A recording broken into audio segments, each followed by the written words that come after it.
Okay, so we're going to look, we're going to do a session like normal, except you'll be watching a video. So pause the video so that you can answer these questions. And then when you're ready, unpause. So you're taking a moment to breathe.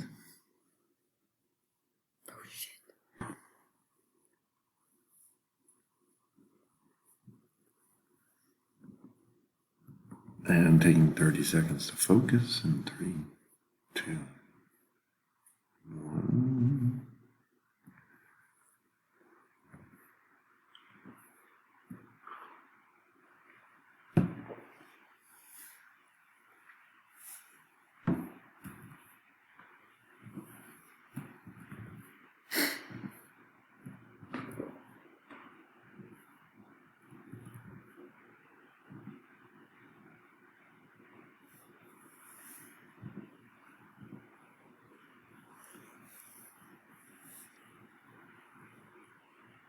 Okay, remembering why we're here and what your purpose is at school and those children around you.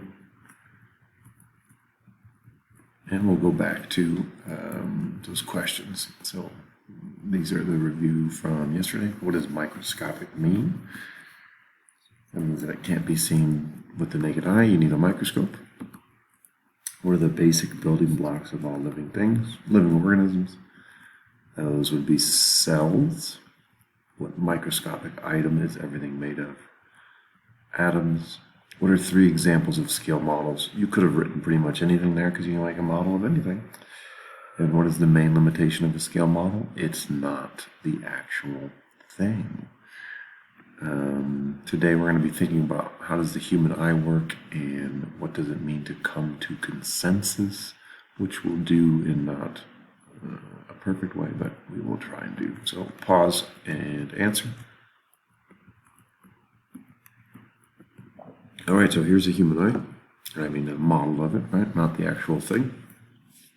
So we're going to talk about 5 parts of that eye, not the whole thing, and very briefly how it works.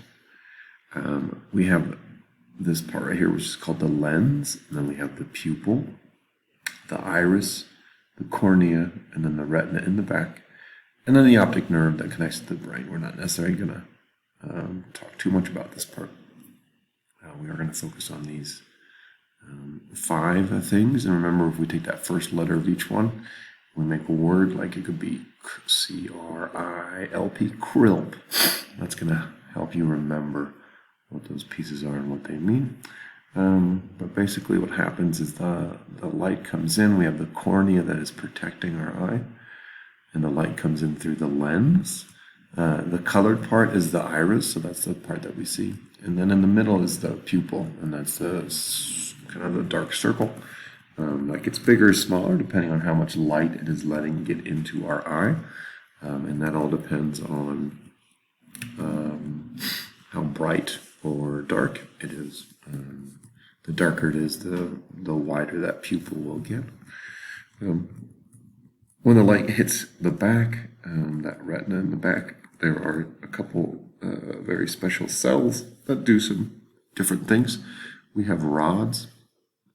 Rods are there for when it's very dim and we can't, there's not a lot of light.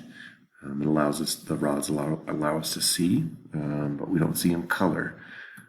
So if you are outside when it's the sun is setting, you can kind of stare at a flower, and then when it gets dark enough, that flower, that color will disappear because we can't see it anymore, because the rods have taken over.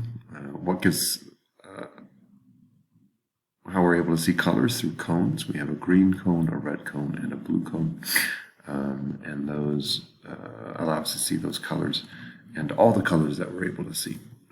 So that's why we can see all the colors that we can.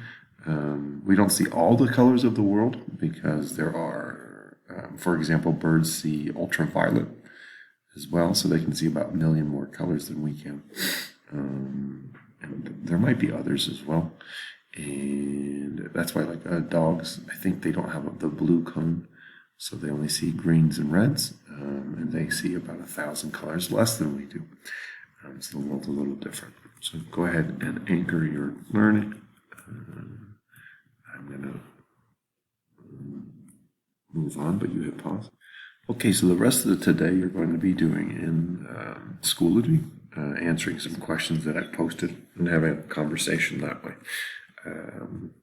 So we're going to try to come to consensus on what's going on in the phenomenon. What do we all agree on? What might we disagree on? And what might be some new things we're thinking now that we played around with that model that we would want to consider. So this is the idea of coming to consensus. You're going to be thinking about, why does the music teacher see the music student? Why does the music student see himself and not the teacher? We're also going to think about what other things in the world have you seen that remind you of the box model? And I'll talk to you at the end real quick about something that you have to do. So go to the next items in Schoology so you can do the work that you need to do. Bye.